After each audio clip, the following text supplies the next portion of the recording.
Alcatraz Federal Penitentiary, San Francisco Bay, 6:47 a.m. Friday, June 17, 1960. The fog rolled thick across the water, carrying the bitter taste of salt and diesel fuel through the iron bars. Inside cell block D, the silence was surgical. 312 men holding their breath, waiting for the sound of footsteps on concrete. They weren't waiting for breakfast count. They weren't waiting for yard time. They were waiting to witness something that had never happened in the 27-year history of the Rock: a coronation. Warden Paul Madigan stood in his office, adjusting his tie with hands that trembled just enough to betray him. Navy uniform, pressed sharp, badge polished to mirror shine. He was a man who believed in order, in the systematic breaking of men who thought they were kings. For 8 years, 4 months, and 11 days, he had tried to break one particular man. He had used isolation. He had used humiliation. He had used every psychological weapon in his arsenal to strip away the legend and leave only the convict. He had failed. At 6:52 a.m., the footsteps began. Slow, measured, deliberate. Ellsworth Raymond Bumpy Johnson emerged from the shadows of the corridor, wearing a charcoal suit that had waited in storage since 1952. The fabric hung loose on his frame, testament to prison rations and systematic malnutrition, but he wore it like royal armor. His shoes, polished to black mirrors, clicked against the concrete with the rhythm of a funeral march. Behind him, every cell door on the block was occupied by a face. Murderers, bank robbers, mob enforcers, all pressed against their bars, watching. Because they understood what the outside world had forgotten, they weren't witnessing a release. They were witnessing a reckoning. Madigan stepped into the corridor, blocking the path to freedom.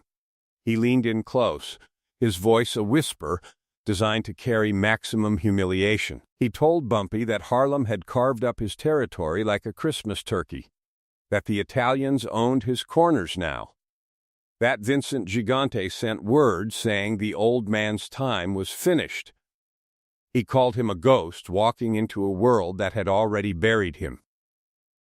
Bumpy did not blink. He did not clench his fists. He simply stared through Madigan with the cold indifference of a butcher examining meat. The silence stretched for exactly 11 seconds. Then Bumpy shifted his gaze past the warden, rendering him invisible, and took one step forward. Madigan, unnerved by the complete absence of fear, instinctively stepped aside.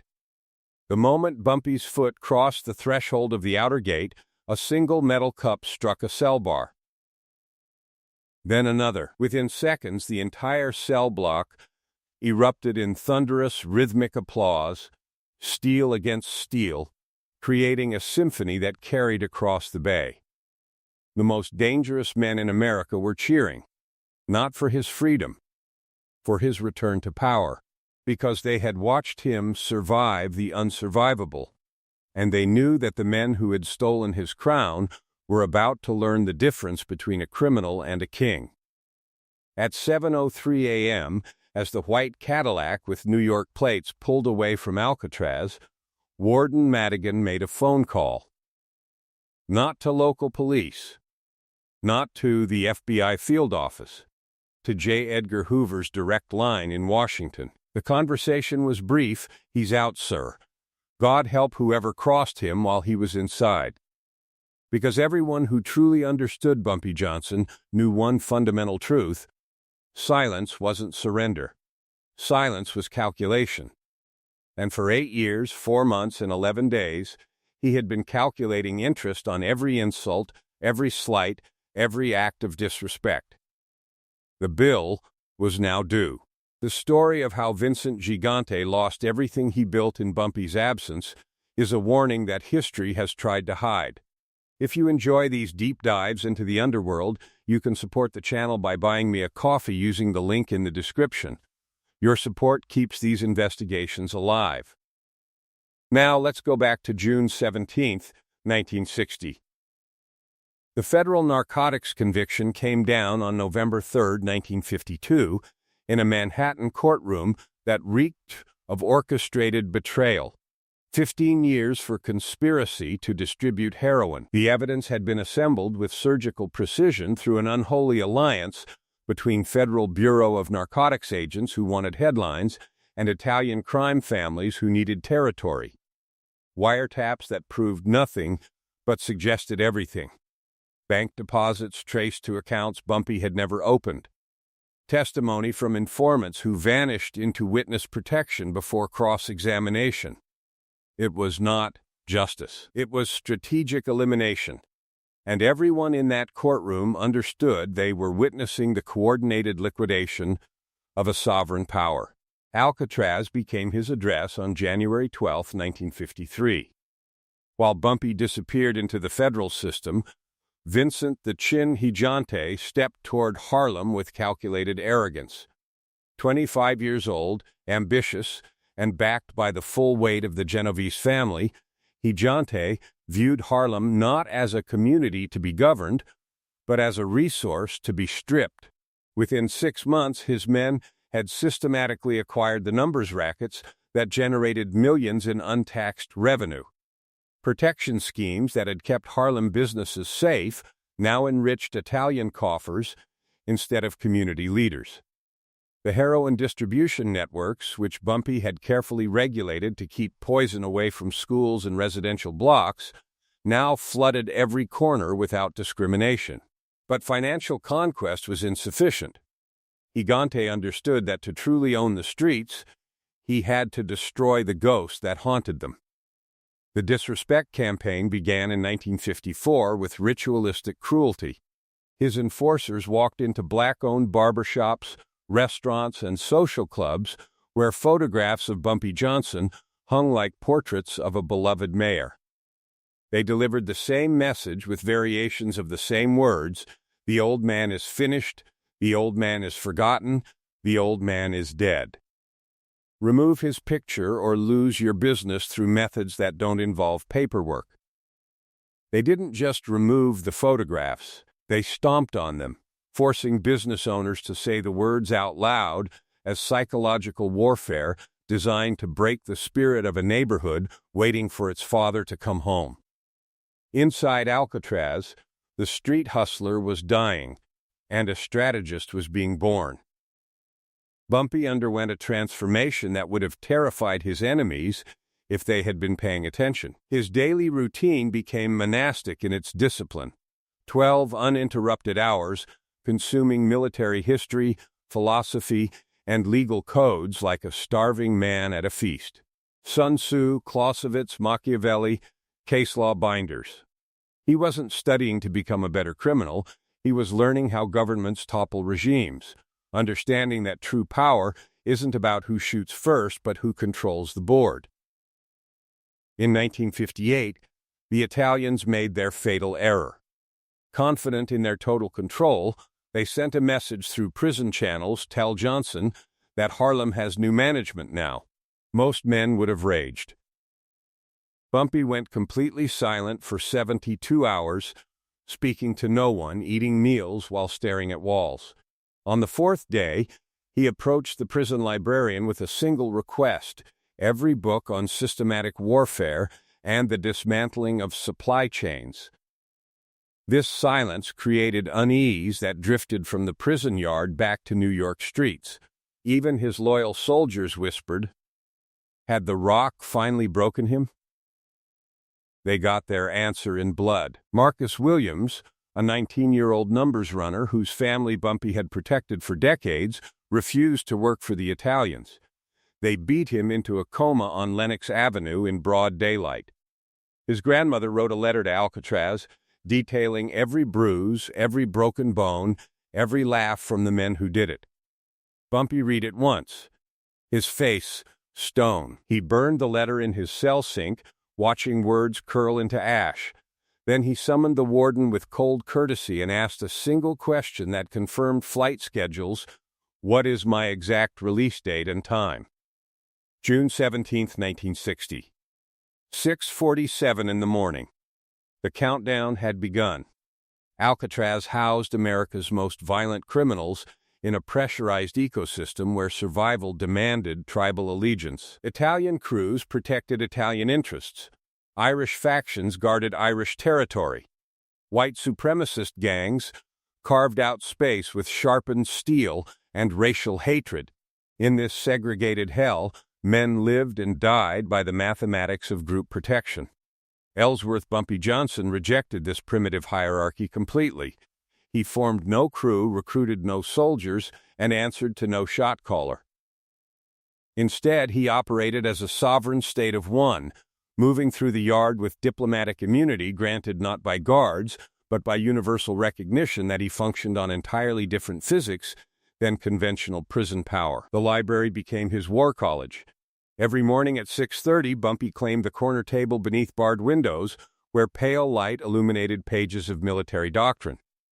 His curriculum was surgical in its precision, 2 hours studying historical campaigns and how empires conquered territories, 3 hours on psychological warfare, examining how fear operates more efficiently than force, 4 hours on legal precedent, understanding how systems could be weaponized against themselves, then 3 final hours cross-referencing these disciplines into a personal philosophy of systematic dismantling. The librarian, a former college professor serving time for embezzlement, later testified that Johnson read with the intensity of a doctoral candidate, creating margin notes and cross-reference systems that would have impressed academic scholars. He wasn't serving time. He was attending a university of his own design, preparing a thesis that would be written on Harlem streets. The defining moment of his prison legend arrived in August 1956, when Dutch Kramer, a volatile white supremacist leader with Aryan Brotherhood connections, orchestrated plans to ignite a race riot covering a botched escape attempt. Kramer had been methodically building tension for weeks, staging minor confrontations designed to escalate into explosive violence. The prison administration sensed something brewing, but couldn't identify the architect. Bumpy requested a conversation with Kramer in the exercise yard. No witnesses heard the words exchanged during their 11-minute dialogue, but Kramer's face transformed from confident aggression to pale recognition. Bumpy had revealed strategic information about Kramer's outside communications, specific details about his correspondence with federal agents, evidence exposing him as an FBI informant planted to gather intelligence on prison gang operations. 3 days later, guards conducting routine cell inspection discovered a makeshift shiv carefully planted in Kramer's mattress. He was immediately transferred to administrative segregation, then quietly relocated to minimum security in exchange for continued cooperation. Bumpy never touched him, never organized the discovery. He simply provided accurate information to the right prisoners and allowed the ecosystem to function according to its natural laws. The message resonated through every cell block: information is more deadly than violence, and Bumpy Johnson possessed information that made physical confrontation obsolete. Guard testimonials from prison records revealed complex relationships between captors and captive. Captain Theodore Mills wrote in his official notation, "Johnson doesn't break rules. He makes them irrelevant." Guards admitted in private interviews that they feared him not because of threats, but because of his unnerving ability to predict institutional decisions before officers themselves knew what orders were coming. He understood bureaucracy better than bureaucrats, could quote regulations veteran guards had forgotten, and operated within such precise legal boundaries that disciplinary action became impossible. The morning of June 17, 1960, when steel cups struck cell bars in thunderous rhythm, the sound carried a message beyond celebration. 312 of America's most dangerous criminals were announcing to the outside world that the king was returning to reclaim his throne. They weren't cheering for a released prisoner. They were certifying that this was not the exit of another convict, but the return of a sovereign to his rightful territory. As Bumpy's white Cadillac disappeared into San Francisco traffic, Warden Madigan returned to his office and opened a sealed envelope that had been in his safe for 2 years. Inside was a detailed dossier on Vincent Gigante's operations, addresses of distribution points, names of corrupt officers on payroll, financial records showing money laundering through legitimate businesses, organizational charts mapping the entire Harlem operation. The return address was typed in clean letters. E. Johnson, future reference. Madigan understood that for 8 years he had been housing not a prisoner, but a general planning his campaign from behind enemy lines. The white Cadillac moved across America like a ghost ship returning from deep waters, carrying cargo that would reshape the criminal landscape of New York. Bumpy Johnson refused to fly because jets were for men in a hurry or men afraid of highways. He was neither. The 5-day drive from San Francisco to New York was not transportation but reconnaissance, a systematic study of how America had transformed during his imprisonment.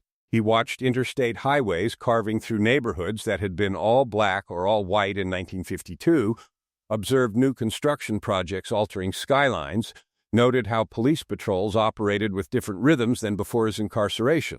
In small towns along Route 66, he studied newly painted diners that still refused to serve black travelers unless cash was handed through side doors, billboard slogans about American freedom standing on land where sharecroppers still worked like serfs. Gas stations displayed polite signs about service limitations that carried the same venom as the old slurs, just wrapped in bureaucratic language. Every state line felt less like a border and more like another layer of camouflage, hiding the same systemic rot he had always known. And he cataloged the hypocrisy with clinical precision. Arrival in Harlem occurred at precisely 7:34 on the evening of June 22, 1960.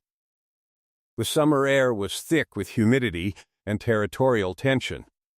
His kingdom had been occupied. Italian enforcers stood openly on corners that had been sovereign black territory, their postures broadcasting ownership through aggressive stance and territorial marking. They collected envelopes from businesses he had protected, moved with the relaxed confidence of men who believed themselves permanent fixtures. The Apollo Theater, once a cultural fortress he had protected, now operated under Gigante's protection racket, with collection men visible outside the main entrance, like customs agents taxing culture itself. The apartment on Edgecombe Avenue had remained a time capsule, preserved by his wife Mame, who had refused to surrender any physical space to the illusion of his permanent absence.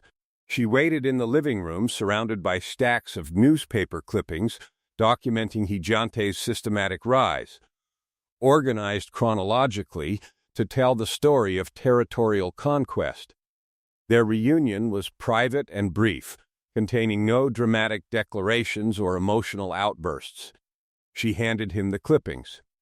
He nodded acknowledgement. They understood each other through the shorthand of a marriage built on survival rather than sentiment. The first 72 hours demonstrated discipline that bordered on supernatural restraint. Bumpy did not leave the apartment, did not make telephone calls, did not send messages through intermediaries. He positioned himself by the window overlooking the street, watching with the intensity of a surveillance expert, memorizing faces, noting patterns of movement, calculating weaknesses in operational security. He observed shift changes, identified which enforcers were lazy and which were paranoid, which corners generated the most traffic, and which businesses were paying protection versus which were genuinely aligned with Italian interests. He memorized the rotation of police patrols, noted which delivery trucks stopped at which Italian-controlled businesses, observed the body language of street dealers. Word spread through Harlem with the velocity of wildfire. Old allies began making cautious contact through indirect channels. Enemies started looking over their shoulders, their movements betraying anxiety that infected entire crews with nervous energy. Gigante responded with predictable arrogance, calling an emergency meeting to send a welcome home message. They chose Dorothy Williams' building. the grandmother who had written the letter about her beaten grandson Marcus. On June 25th at 2 o'clock in the morning, accelerants turned hallways into infernos within seconds. From his window, Bumpy watched the flames lick the night sky, families shivering on sidewalks, lives reduced to ash. Mame asked what he intended to do. His response came with surgical precision. He was going to teach a lesson about ownership, but first he needed to understand exactly what they thought they owned. The next morning at 9 o'clock sharp, Bumpy Johnson made his first phone call in 8 years, not to a hitman or street lieutenant. He dialed Arthur Weiss, a forensic real estate attorney specializing in complex property records and hostile business acquisitions. "We're going to audit the landlord." Bumpy Johnson's war began not with the sound of gunfire, but with the scratching of pens on official clipboards. He understood that while violence created fear, bureaucracy created paralysis, and he intended to weaponize the very system that had imprisoned him against enemies who thought muscle and intimidation were the only currencies of power. His first weapon was a telephone, his second a stack of property records, his third a man who understood paperwork better than pistol fire. Through attorney Arthur Weiss, he began dissecting the skeleton of Italian control with surgical precision, applying 8 years of doctoral-level knowledge about how legitimate systems could be turned against those who operated in shadows. Within 72 hours, Weiss delivered a comprehensive forensic examination of Gigante's empire. Every restaurant serving mediocre pasta to tourists, every laundromat washing more than clothes, every social club where gambling happened behind espresso machines existed in public record, with business licenses, health permits, fire safety certifications, and tax identification numbers. The brilliance was mathematical. Legitimate businesses must follow legitimate rules, and men who spent careers breaking laws inevitably cut corners on regulations they considered bureaucratic nuisance. Bumpy found exactly what he expected: expired permits, zoning violations, health code infractions, questionable tax filings. These were cracks in the foundation, and he intended to drive wedges into every single one. June 28th arrived with coordinated precision that would have impressed military strategists. Department of Health inspectors, acting on detailed anonymous complaints citing specific violations, simultaneously raided 6 premier Italian establishments. They found exactly what the tips predicted: rodent droppings in kitchen storage areas, improper food temperature maintenance, expired ingredients hidden behind fresh stock, unauthorized structural modifications. All 6 businesses were ordered closed immediately pending remediation. The financial loss was instantaneous: thousands of dollars in spoiled inventory and lost revenue within hours, legitimate government function triggered by accurate information provided through proper channels. July 2nd brought fire marshals discovering code violations in 3 Italian-owned buildings. Blocked emergency exits welded shut to accommodate illegal backroom activities. Faulty electrical wiring. Insufficient fire suppression systems. Evacuation orders were issued for public safety, displacing residents and forcing expensive emergency repairs while freezing rent collection. The legal fees required to contest the orders began hemorrhaging Gigante's cash reserves with bureaucratic precision. July 5th escalated to federal intervention when Internal Revenue Service agents opened field audits on Gigante's network of legitimate enterprises based on credible reports of unreported income and systematic tax evasion. Bank deposits that didn't match reported revenue. Cash businesses with suspiciously low profit margins. Payroll discrepancies suggesting employees being paid under the table. Agents froze accounts and seized ledgers, effectively paralyzing the financial circulatory system of the entire Harlem operation. The brilliance of this warfare was its complete legality and devastating irony. Bumpy never broke a single law. He simply provided accurate, verifiable information to appropriate authorities and allowed the machinery of government to grind his enemies into dust. The criminal justice system that had imprisoned him for 8 years was now his most effective weapon against men who thought themselves untouchable. He wasn't committing crimes, he was reporting them with the methodical precision of a prosecutor building an airtight case. Gigante's mounting frustration manifested in emergency meetings where his lieutenants demanded street retaliation. They wanted to respond with traditional tools of organized crime, drive-by shootings, public executions, intimidation campaigns to restore fear through visible violence. Gigante refused, paralyzed by the nature of the attack.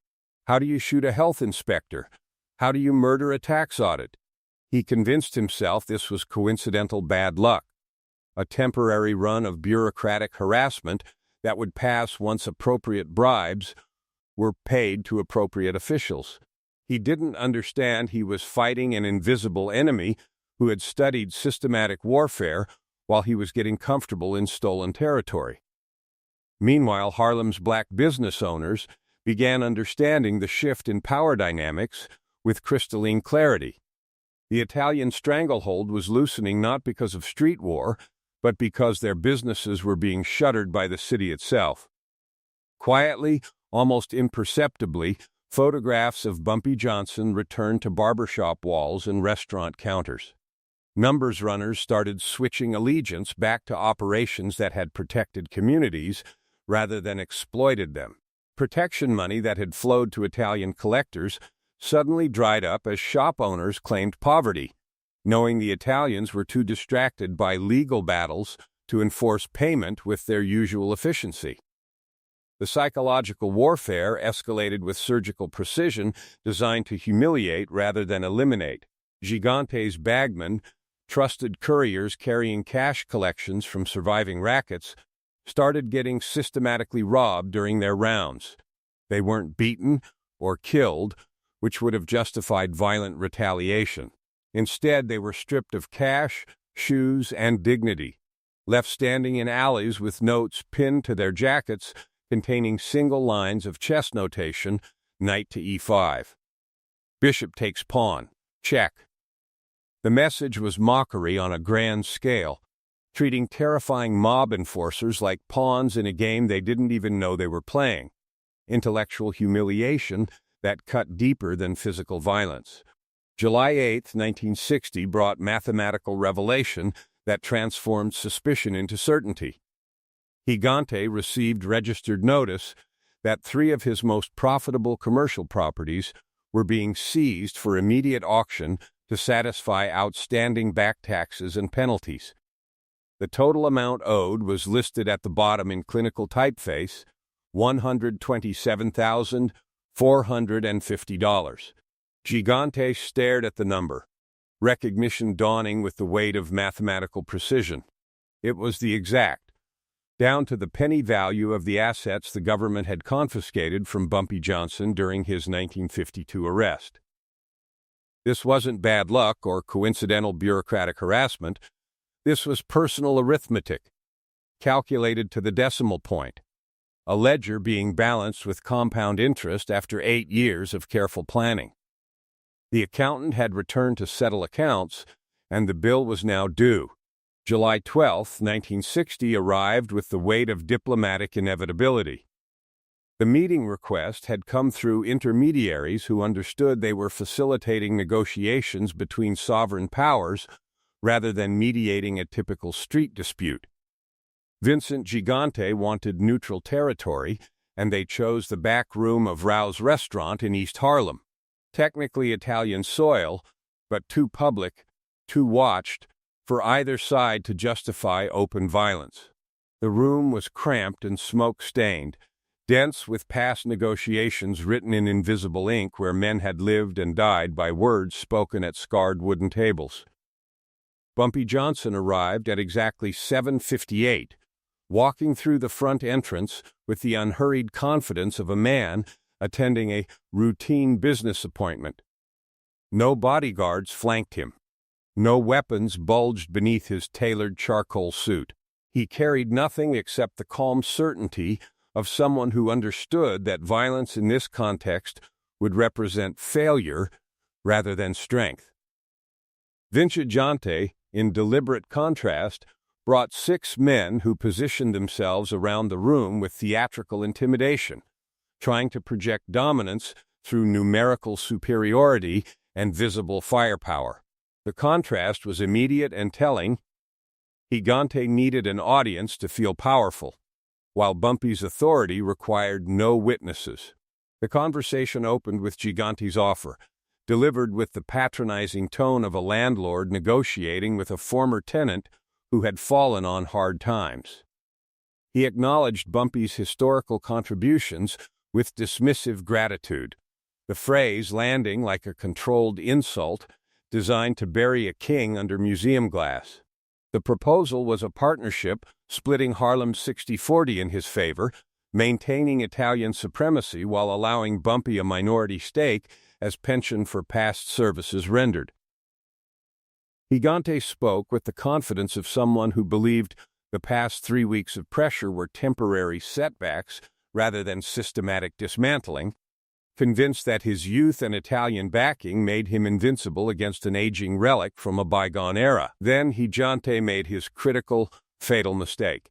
He mentioned the burned building from June 25th, describing it as unfortunate but necessary to establish new management protocols, a minor administrative adjustment to demonstrate that power structures had permanently changed. The words came out casually, almost dismissively, as if burning a residential building was routine business expense rather than calculated terrorism against civilians. Bumpy's response came with surgical precision, delivered in a tone devoid of anger or emotion, stating facts like a federal prosecutor presenting evidence to a grand jury. His voice never rose above conversational volume, but the temperature in the room dropped with each sentence. Fact 1. The woman who lived in that building was Dorothy Williams, age 73, grandmother of Marcus Williams, who had been beaten nearly to death for refusing Italian employment. Fact 2. She had raised 3 grandsons alone after their parents died in a tenement fire in 1941, sacrificing everything to give them opportunities she never had. 2 of those boys had served with distinction in World War II, one dying on foreign soil liberating villages that Gigante's own family had emigrated from, the other returning home to work as a Pullman porter with dignity earned through sacrifice. Fact 3. Bumpy had personally paid for both military funerals with full honors when government contributions ran dry. He had covered burial costs, transportation, and headstones. The surviving grandson's education at Howard University, his tuition, books, and train fare home for holidays, had been financed entirely by Bumpy's money, because intelligence was an investment in the future of the race. Fact 4. Burning Dorothy Williams' home wasn't business strategy or management protocol. It was personal disrespect against a woman who represented everything worth protecting in Harlem, and disrespect, like money in a bank account, carries compound interest that accumulates over time until the balance becomes unbearable. The ultimatum was delivered with mathematical precision that left no room for negotiation or misunderstanding. Vincent Gigante had exactly 30 days, 720 hours, to remove all Italian operations from Harlem completely and permanently. Every numbers racket, every protection scheme, every drug distribution network, every enforcer, every bagman, every trace of Italian authority needed to vanish as if it had never existed. The deadline was non-negotiable. The terms were absolute. There would be no further discussion. Gigante's response was predictable arrogance wrapped in generational contempt. He laughed, the sound carrying genuine amusement rather than nervous bravado, and called it an empty threat from a washed-up old man who had spent too long in prison, reading books, and didn't understand how the modern world worked. He gestured to his 6 armed men, asking if Bumpy planned to fight an army with library knowledge. The world had changed. he explained with patronizing patience, and old rules no longer applied to new players with institutional backing. Bumpy stood without responding to the insult, buttoned his jacket with deliberate care, and walked toward the door with the measured pace of someone concluding a business transaction rather than fleeing a confrontation. His movements were unhurried, almost ceremonial, the terrifying calm of a man walking through his own living room. Before crossing the threshold, he paused, reached into his jacket pocket, and placed a folded piece of paper on the table near Gigante's espresso cup. He didn't look back, didn't offer parting words, simply walked out into the East Harlem night as if the meeting had been a minor administrative task now completed. After the door closed and silence settled like dust over the room, Gigante unfolded the paper with hands that betrayed the first tremor of genuine concern. The document contained a list of 12 names, every one of them his top earners and most trusted lieutenants. Next to each name was a home address, daily schedule with timestamps, family information including children's schools and wives' shopping routines, and vulnerabilities ranging from gambling debts to mistresses to tax irregularities. The intelligence was comprehensive, detailed, and terrifyingly current. At the bottom, written in precise handwriting that looked like legal documentation, was a message that transformed the entire meeting from negotiation to declaration of war. I've been home 20 days and know everything about your operation. You've been here 8 years and know nothing about mine. That's the difference between us. The 30-day countdown commenced on July 13, 1960, unfolding with the relentless precision of a military campaign orchestrated by a general who had spent 8 years studying warfare while his enemies grew comfortable in stolen territory. Bumpy Johnson had delivered an ultimatum, not a threat, and mathematics is nothing if not predictable in its ruthless accuracy.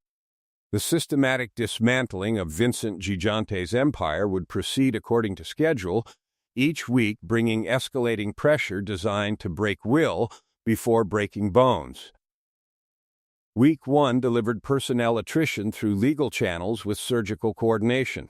On July 15th at precisely 2:37 in the afternoon, Anthony Fat Tony Salerno was arrested in the Bronx on weapons charges after an anonymous tip led police directly to an illegal arsenal hidden beneath his social club's floorboards. The information was so precise that detectives knew exactly which loose board to pry up and how many weapons they would find. July 17th brought the arrest of Michael Trigger Mike Coppola in Brooklyn for assault. The victim, providing testimony that matched anonymous documentation delivered to prosecutors containing details only an insider could know. July 19th saw Tommy Ryan Aboli arrested in Queens for extortion, caught in the act based on intelligence so accurate that detectives knew which booth he would occupy at which diner and at what exact time. 3 top enforcers, 3 different precincts, 3 separate charges, all within 1 week. The message was unmistakable, nowhere was safe, and someone with comprehensive knowledge of Italian operations was systematically feeding information to law enforcement with devastating accuracy. Week 2 expanded the battlefield beyond New York's borders with federal precision that severed critical arteries. Gigante's primary heroin supplier, operating out of Miami with Cuban connections that had survived Castro's revolution, found himself surrounded by Drug Enforcement Administration agents on July 24th at 6:15 in the morning. The raid was executed with military efficiency, seizing product, cash, and ledgers that documented an entire distribution network stretching from Florida to New York. The financial impact was immediate and catastrophic, cutting off the primary revenue stream that funded all other operations. The connection to Bumpy was invisible, untraceable through any conventional investigation, but Gigante understood with sinking certainty that 8 years of carefully constructed supply chains had been mapped and destroyed by someone who understood his business better than he understood it himself. Week 3 introduced physical intimidation, calibrated to terrify rather than destroy, demonstrating capability while withholding commitment.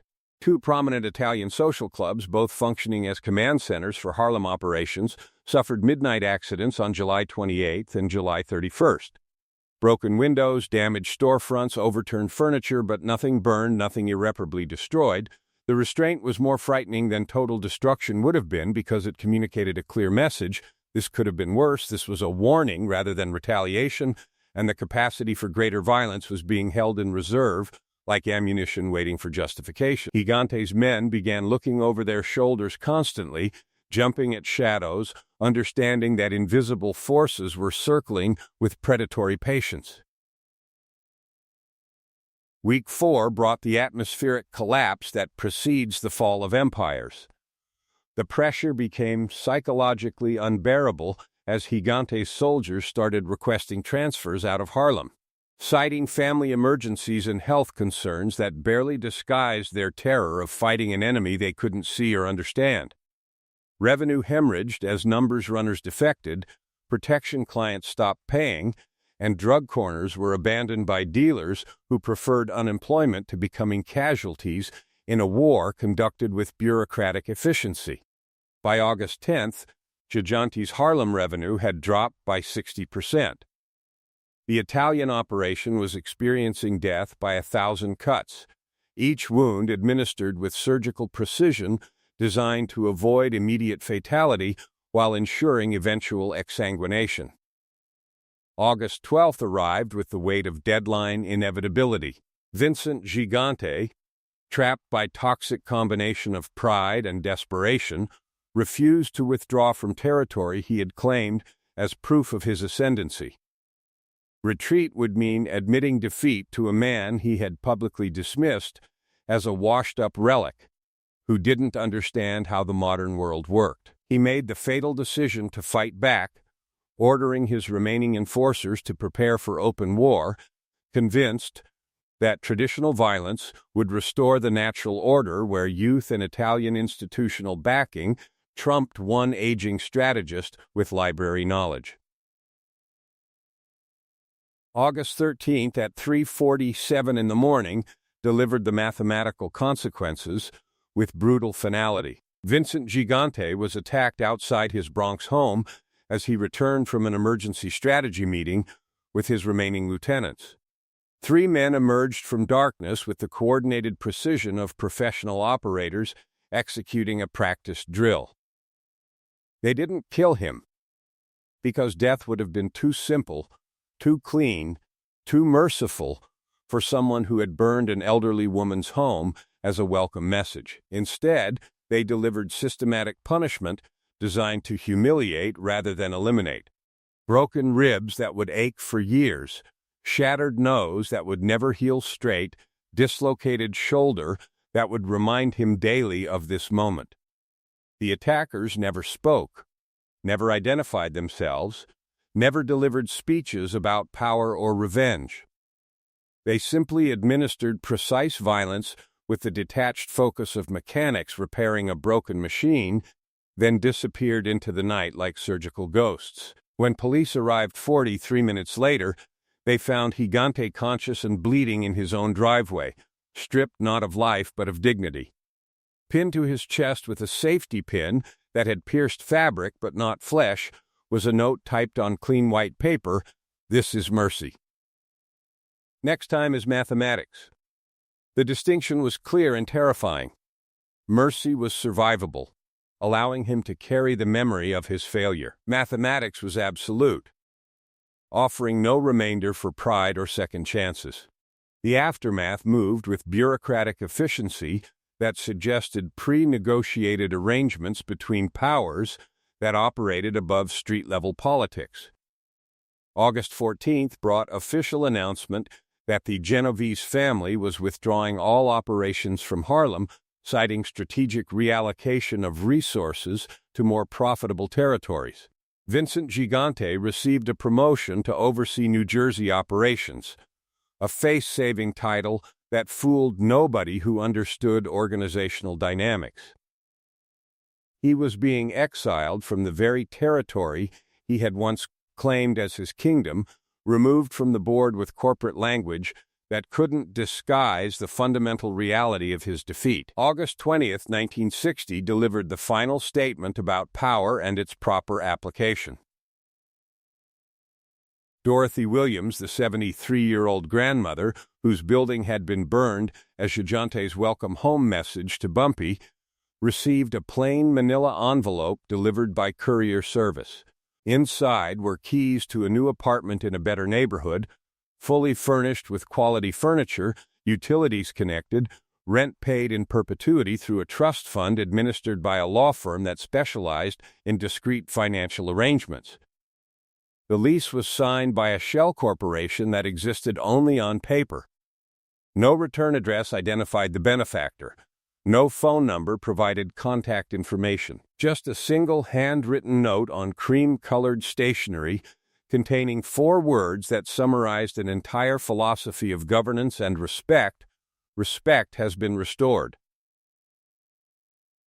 The systematic nature of Bumpy Johnson's 1960 victory represented a complete paradigm shift in how territorial power could be reclaimed and maintained in America's criminal underworld.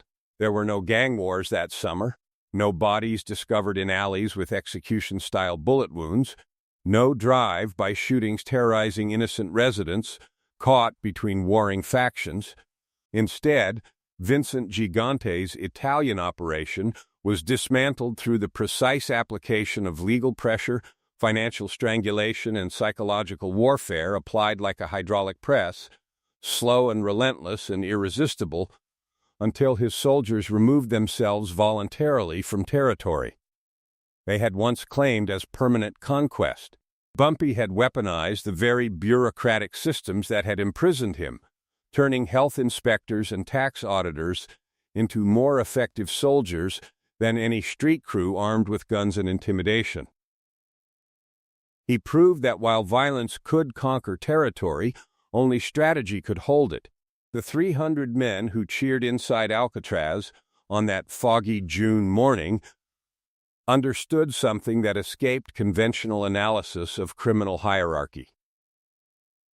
They weren't celebrating the release of another gangster who would return to streets and resume the predictable cycle of violence, retaliation, and eventual destruction that defined most criminal careers. They were witnessing the return of a statesman, recognizing the fundamental difference between someone who takes through violence and someone who builds and protects through strategy. Criminals operate with the short-term thinking of predators focused on immediate gratification and survival. Statesmen think in terms of generations, establishing systems that outlive individual ambition and create stability even within illegal enterprises. Those prisoners, many of them sophisticated operators in their own right, understood they were watching history rather than just another release, certifying that true power transcends physical force and resides in the ability to command respect through consistency of principle and action. Bumpy's transformation of Harlem crime from chaotic violence to organized governance created a paradox that law enforcement struggled to comprehend and combat effectively. He established rules, protocols, and consequences that actually reduced street violence while maintaining criminal enterprise. Under Gigante, violence had been random and performative: beat a man today, burn a building tomorrow, send a message with no long-term strategy beyond short-term fear. Under Bumpy, order reasserted itself with cold efficiency. Drug dealers who operated near schools or sold to minors faced systematic elimination not from police, but from Bumpy's enforcement structure. Robberies targeting elderly residents or small businesses were investigated and punished more efficiently than official law enforcement could manage. Protection rackets became genuine protection rather than mere extortion, with businesses receiving real security in exchange for their payments. Street soldiers learned that under Bumpy, stupidity had a cost, and recklessness carried penalties more certain than police prosecution. The result was a neighborhood that experienced less random violence under criminal governance than it had under nominal legal authority, creating uncomfortable questions about the nature of order and who was qualified to maintain it. This evolution toward community protection deepened through his emerging relationship with Malcolm X and the Nation of Islam, which began shortly after his return in 1960. The two men recognized in each other a commitment to black self-determination and dignity that transcended conventional categories of legal and illegal activity. Malcolm saw in Bumpy a man who had protected Harlem's economic interests when white institutions actively worked to exploit and destroy black wealth. Bumpy saw in Malcolm an intellectual framework that gave philosophical structure to instincts he had followed throughout his career. Their conversations were not those of a penitent seeking redemption, but of two men discussing different strategies for the same problem: how to protect black people in a system designed to exploit them.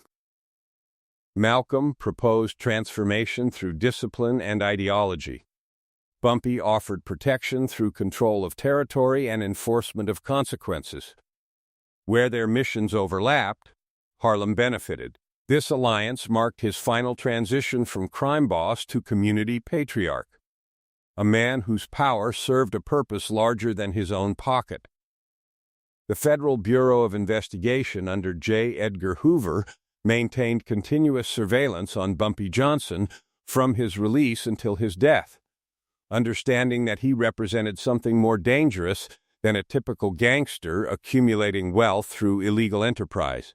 Hoover recognized that Bumpy commanded genuine respect across racial and criminal boundaries, that his influence extended into legitimate community institutions, and that his ability to maintain order without official authority challenged fundamental assumptions about power and governance.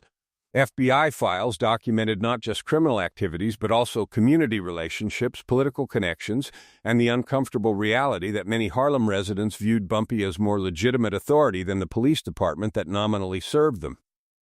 This was the real threat in Hoover's calculation, not the crimes themselves, but the demonstration that alternative power structures could function more effectively than official institutions when guided by someone who understood that sustainable authority requires serving the people you claim to govern.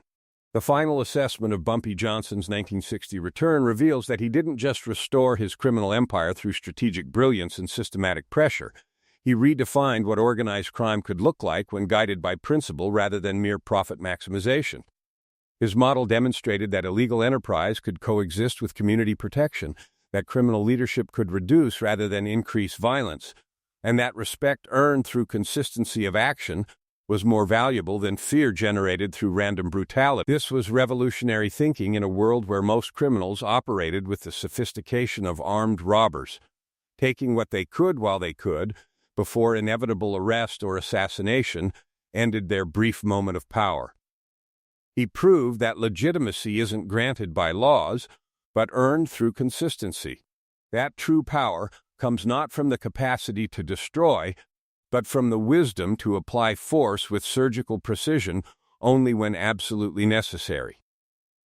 Ellsworth Bumpy Johnson died on July 7, 1968, found collapsed in Wells Restaurant on 7th Avenue, victim of a massive heart attack that killed him before paramedics could arrive.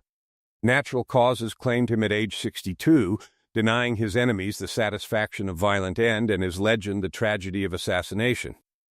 The funeral drew thousands of mourners representing every stratum of Harlem society and beyond.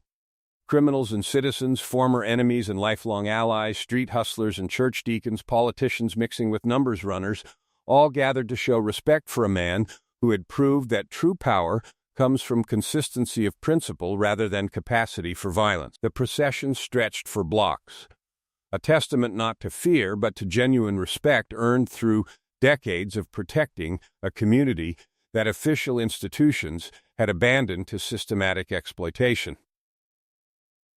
They didn't come to bury a drug dealer, they came to honor a man who had stood tall when the world wanted him on his knees. In 1960, 300 men in America's most secure prison cheered for one man's freedom. They weren't celebrating a criminal's release. They were witnessing the return of someone who understood that respect, once earned through systematic precision and unwavering principle, becomes more powerful than any weapon, more durable than any fortune, and more valuable than any territory. The question remains suspended in our current world, like smoke in still air. Who among us would command that level of respect across boundaries of law and morality? And what would that answer tell us about the fundamental difference between power, which can be seized through force, and authority, which must be earned through service?